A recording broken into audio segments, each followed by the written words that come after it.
Public health is inherently political. Medical care takes patients one by one, and the providers focus on the person who is in front of them, in their home, in their office, or in their hospital. But public health pays attention to everyone's health, to the whole public. And the only institutions that pay attention to everyone are government institutions. This is why the government is so intimately involved in public health, and why public health is always political. Mobilizing political will is often the only way to turn the tide. In many cases, we not only have to get support for a solution, but we have to begin by convincing people that a problem exists. Sometimes, just getting a critical problem noticed by the right decision makers can take decades of hard work. Melinda French-Gates is a philanthropist, businesswoman, and global advocate for women and girls. As co-chair of the Bill and Melinda Gates Foundation, she helps to set the organization's overall direction. Through her work at the foundation over more than 2 decades, she has seen firsthand that empowering women and girls can bring about transformational improvements in the health and prosperity of families, communities, and societies. Her work has led her to increasing focus on gender equity as a path to meaningful change across the globe.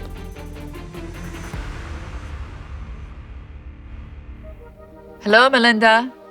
In your work around the world on behalf of women and girls, I know you've witnessed the power of political will. You've talked about the success of Molly Melchin and her community-based organization, Tostan, particularly in changing gender politics. Can you tell us about that? About Molly Melchin and her work? What Molly Melchin and Tostan started in Senegal, Molly moved there, really got to know the community, was living there for numerous years. She's an educator. And she didn't go in trying to say, I have this knowledge, I want to bring this to these people. She went in and she started by listening and understanding what their lives were, living with people from the Wolof culture, learning their language. And she knew she wanted to try and help them get a little bit more educated about their health and their well-being. But as she listened to what they needed and what they wanted, she realized that you have to go first with who they are, what their cultural beliefs are, teach them about dignity and respect, and enough about their bodies that they start asking questions, and then you bring more health messages in as they decide what they want, whether it's clean water or whether it's bringing a health clinic into their area.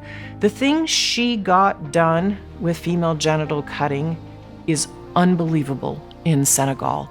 And it was by understanding why women and men were choosing to have their girls cut and really listening to them about how they thought about it. And it was going through their culture to understand why they were doing that. They felt that if their daughter was not cut, she literally would not be able to marry into another village. She wouldn't be clean.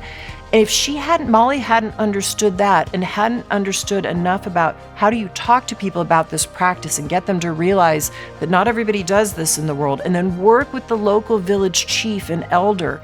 Once the women and the village decided to commit to not having female genital cutting, that they really didn't want it for their girls, she got the village chief signed on and he said, I will get this done. Amazing. So she grew this coalition of women she had educated, telling their traumatic stories, sharing their experience, and leveraged that to convince the village chief to abandon this practice. Then what did the chief do? He had to go out over a long period of time and convince, using Molly's method, other villages not to cut their girls.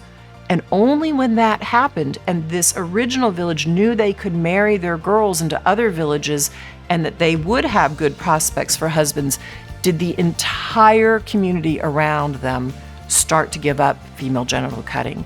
And Molly took those lessons of listening and helping people learn and question their own beliefs then into many, many other places, not just across Senegal, but other countries across Africa. And it's really been remarkable, the impact that Tostan has had.